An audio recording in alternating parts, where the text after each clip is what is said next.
കൊല്ലത്ത് അമ്മയെ മകൾ ഉപേക്ഷിച്ചു പോയ സംഭവത്തിൽ ഇടപെടലുമായി ആരോഗ്യമന്ത്രി വീണ ജോർജ്. പാരിപ്പള്ളി മെഡിക്കൽ കോളേജ് ചികിത്സയിൽ കഴിയുന്ന കലയ്ക്ക് വിദഗ്ധ ചികിത്സ ഉറപ്പാക്കാൻ നിർദ്ദേശം നൽകി. മകൾ തിരികെ കൊണ്ടുപോകാൻ തയ്യാറായില്ല എങ്കിൽ സർക്കാരിന്റെ പുനരധിവാസ കേന്ദ്രത്തിൽ സംരക്ഷണം ഉറപ്പാക്കുമെന്നും മന്ത്രി വീണ ജോർജ് വ്യക്തമാക്കി. ന്യൂസ് മലയാളം ഇംപാക്ട് വിവരങ്ങളുമായി കൊല്ലത്ത് നിന്ന് ഷമീറാണ് ചേരുന്നത്. ഷമീർ, വാർത്ത വെളിച്ചമാവുകയാണ്. കലയ്ക്ക് ഇനി തുണയുണ്ട്. കലയ്ക്ക് ചികിത്സ ഉറപ്പാക്കാനെന്ന് മന്ത്രി തന്നെ നേരിട്ട് ഇടപെട്ടിരിക്കുന്നു.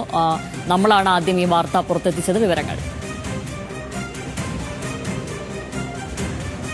തീർച്ചയായിട്ടും ഇതിൽ മകൾ തൃഷയാണ് അമ്മയെ അവിടെ ഉപേക്ഷിച്ച് കടന്നു കളഞ്ഞത്. ഇവരുടെ ശരീരത്തിൽ ഈ നടുവിന്റെ ഭാഗത്തായിട്ട് പുഴുവരിച്ച നിലയിൽ കാണപ്പെടുകയും കടുത്ത ദുർഗന്ധം അനുഭവപ്പെടുകയും ചെയ്യുന്ന സ്ഥിതിയിലായിരുന്നു ഈ അമ്മ ഉണ്ടായിരുന്നത്. അമ്മയെ ജില്ലാ ആശുപത്രിയിൽ എത്തിച്ച് അവിടെ നിന്നും അവർ കടന്നു കളഞ്ഞു. അയൽ വീട്ടിലെ പെൺകുട്ടിയാണെന്ന് പറഞ്ഞുകൊണ്ടാണ് സ്വന്തം മകൾ അവിടെ നിന്ന് കടന്നു കളയുകയും ചെയ്തത്. പിന്നീട് ഈ ജീവകാരുണ്യ പ്രവർത്തകരൊക്കെ എത്തിച്ചേർന്ന ശേഷമാണ് അവർക്ക് ഭക്ഷണം പോലും നൽകിയത്. കൃത്യമായ ഭക്ഷണം പോലും നൽകാതെയാണ് ആ അമ്മയെ അത്തരത്തിൽ ആ വീട്ടിൽ കിടത്തിയിരുന്നത്. അവർ ഒരു ശസ്ത്രക്രിയയുമായി ബന്ധപ്പെട്ടായിരുന്നു കേരളത്തിലെത്തിയത്. മൈസൂരിലായിരുന്നു അവർ താമസിച്ചു വന്നത്, മകളുടെ അടുത്തേക്ക് എത്തിയത്.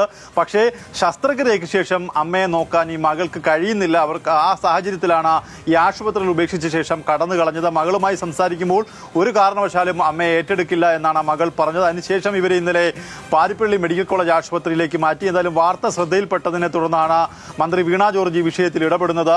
അവർക്ക് വിദഗ്ധ ചികിത്സ പാരിപ്പള്ളി മെഡിക്കൽ കോളേജ് ആശുപത്രിയിൽ ഉറപ്പാക്കണമെന്ന് ആശുപത്രി സൂപ്രണ്ടിനോടും മന്ത്രി അറിയിച്ചിട്ടുണ്ട്. ഒപ്പം തന്നെ മകൾ അവരെ സംരക്ഷിക്കുന്നില്ല എങ്കിൽ സാമൂഹ്യനീതി വകുപ്പുമായി ആലോചിച്ചുകൊണ്ട് സർക്കാരിന്റെ സംരക്ഷണത്തിൽ അവരെ പുനരധിവസിപ്പിക്കും എന്നും ഇപ്പോൾ മന്ത്രി അറിയിക്കുന്നുണ്ട്. എന്തായാലും അവർക്ക് ആശ്വാസകരമായ ഒരു വാർത്തയാണ്. അത്രത്തോളം ദുരിതാവസ്ഥയിൽ കഴിയുന്ന ഒരു വയോധികയ്ക്ക് സഹായകമാവുകയാണ് മന്ത്രിയുടെ ഈ വാക്കുകൾ. എന്തായാലും സർക്കാർ പുനരധിവാസ കേന്ദ്രത്തിലേക്ക് തന്നെ ഈ അമ്മയെ മാറ്റേണ്ടി വരും എന്നാണ് ഇപ്പോൾ നമുക്ക് അറിയാൻ കഴിയുന്നത്.